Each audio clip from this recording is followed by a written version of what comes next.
Hello viewers, आज हम CrPC के सेक्शन 10 से आगे की सीरीज़ स्टार्ट करेंगे। सेक्शन 9 तक हम कंप्लीट कर चुके हैं और जो सेक्शन 10 है सीआरपीसी का वो सबऑर्डिनेशन ऑफ असिस्टेंट सेशन जज से रिलेटेड है। तो इस सेक्शन में बताया गया है कि जो भी असिस्टेंट सेशन जज होंगे वो सबऑर्डिनेट होंगे सेशन जज के, और जो सेशन जज जो भी टाइम के अकॉर्डिंग रूल्स बन जाएगा और वो पावर डिस्ट्रीब्यूट करेगा असिस्टेंट सेशन जज को। और समटाइम्स अगर कभी भी सेशन जज का सीट वैकेंट है तो फिर उसको एडिशनल सेशन जज, असिस्टेंट सेशन जज, अगर एडिशनल नहीं है तो असिस्टेंट सेशन जज उसको निभाएंगे, और अगर असिस्टेंट सेशन जज भी नहीं है तो उसको सीजीएम उस पोस्ट पे काम करेंगे। उसके बाद हमारा सेक्शन आता है 11, वो बात करता है कोर्ट ऑफ जुडिशियल मजिस्ट्रेट। तो ये बोलता है कि in every district not being a metropolitan area, मतलब जो मेट्रोपॉलिटन एरिया नहीं होगा, मतलब जो एक डिस्ट्रिक्ट है, हर एक डिस्ट्रिक्ट में there service stabilise and many courts of judicial magistrate. तो उसमें काफ़ी कोर्ट्स हो सकते हैं, एक से ज़्यादा, तो जिसमें फर्स्ट क्लास और सेकंड क्लास मजिस्ट्रेट होंगे। जो स्टेट जो जिस उस प्लेस पे जो जहाँ पे स्टेट गवर्नमेंट चाहेगी, और ये कंसल्टेशन होगा हाई कोर्ट की। ठीक है। और जो इसका प्रोविज़ो है वो बोलता है proviso the state government may after consultation with the high court, मतलब जो हाई कोर्ट है उसकी कंसल्टेशन से स्टेट गवर्नमेंट किसी लोकल एरिया में भी एक और more special court of judicial magistrate of first और second class to try any particular case और particular class of cases means, मतलब स्टेट गवर्नमेंट कंसल्टेशन से हाई कोर्ट ये वन और मोर स्पेशल कोर्ट्स भी बना सकती है और मजिस्ट्रेट को भी वहाँ पे स्पेशल केसेस के लिए रख सकती है जहाँ पे वो स्पेशल कोर्ट स्टेबलाइज कर सकती है। और जो क्लोज टू हमें कहते हैं जो प्रेसिडिंग ऑफिसर होगा कोर्ट का वो अपॉइंट किया जाएगा हाई कोर्ट के द्वारा ही।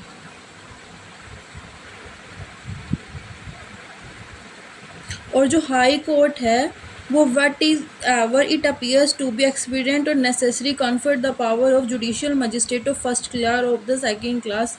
हाँ, अगर हाई कोर्ट को लगता है कि कहीं पे किसी को जो सिविल कोर्ट में पावर देने जुडिशियल मजिस्ट्रेट और सेकंड क्लास की, तो वो पावर दे देगा। अब जो इसके बाद आता है हमारा सेक्शन 12, जो बात करता है chief judicial magistrate and additional chief judicial magistrate.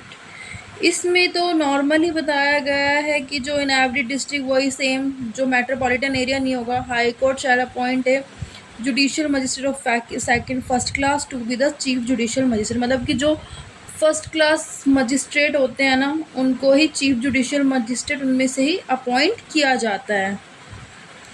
High court and second clause कहती है the high court may appoint any judicial magistrate of the first class.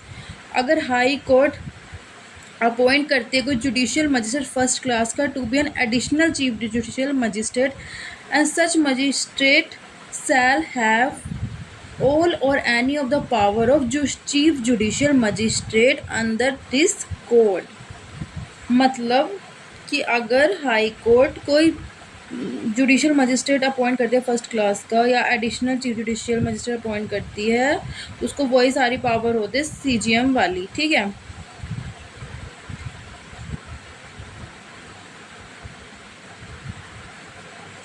उसके बाद हमारा आता है 13 बात करता है स्पेशल जुडिशियल मजिस्ट्रेट की। जो स्पेशल जुडिशियल मजिस्ट्रेट है वो भी सेम ही है, मतलब उसमें भी सेम है जो हाई कोर्ट में request by the central state government,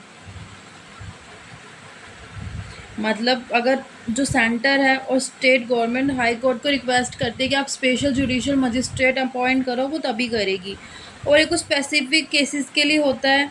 और दूसरी बात जो स्पेशल मजिस्ट्रेट होते हैं ना, वो 1 ईयर के लिए ही अपॉइंट होते हैं। उसके बाद हमारी बात आती है सेक्शन 14।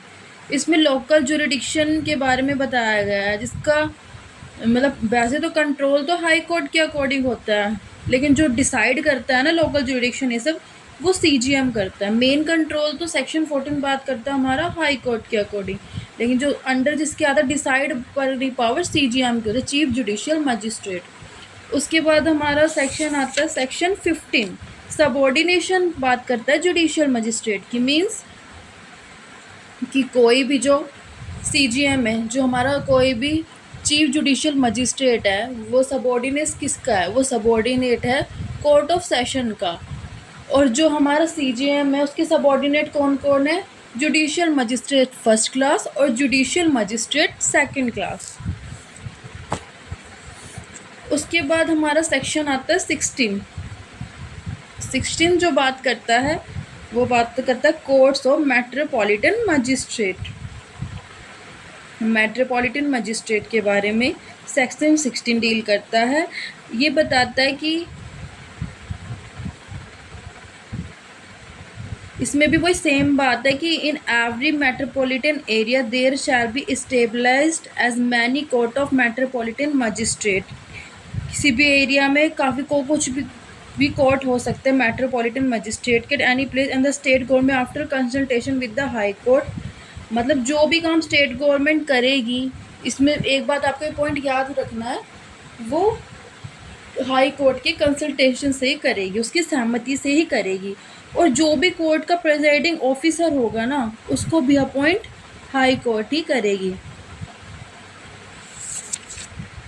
उसके बाद 17 हमारी बात करता है chief metropolitan magistrate and additional chief metropolitan magistrate की बात करता है हमारा सेक्शन 17, वही सेम, ठीक है। उसके बाद हमारी आता है 18 स्पेशल मेट्रोपॉलिटन मजिस्ट्रेट।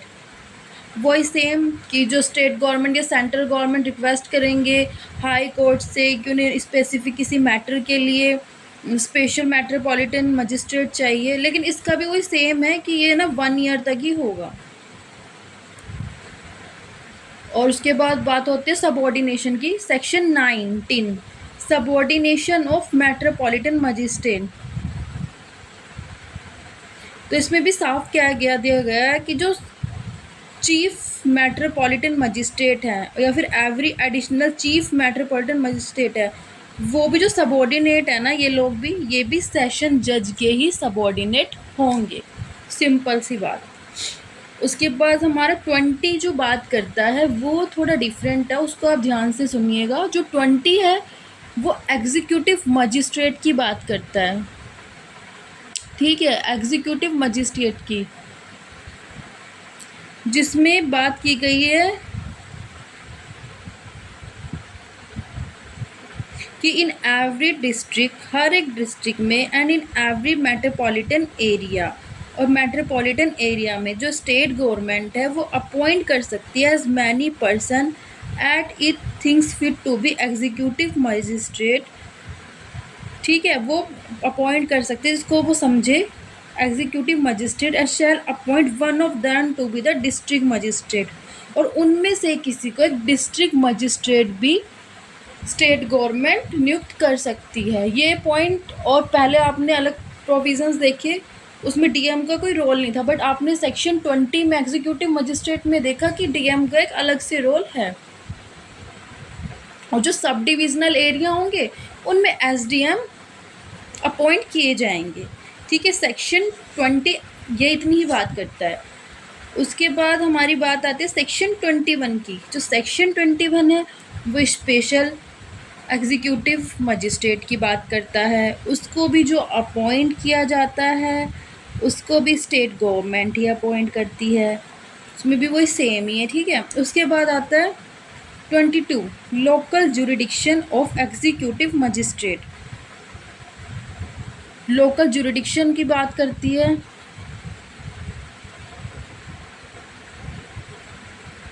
मतलब इसमें बताया गया कि जो जुरिडिक्शन होगा एग्जीक्यूटिव मजिस्ट्रेट का वैसे तो वो डिसाइड, जो कंट्रोल करेगा उसको एक तरीके से वो स्टेट गवर्नमेंट करेगा, लेकिन अंडर के डिसाइड भी और कंट्रोल तो स्टेट गवर्नमेंट ही करेगा, लेकिन जो उसके अंडर करेगा डीएम के अंडर ही करेगा। इसमें सिर्फ ये बात समझने की है जो 22 में। 23 हमारी बात करता है सबॉर्डिनेशन ऑफ एग्जीक्यूटिव मजिस्ट्रेट्स। जो भी एग्जीक्यूटिव मजिस्ट्रेट है ना वो सबॉर्डिनेट होंगे डीएम के। हाँ, जो हमारे जितने भी एग्जीक्यूटिव मजिस्ट्रेट हैं वो सबॉर्डिनेट होंगे डीएम के, बस एडीएम को छोड़कर। ठीक है।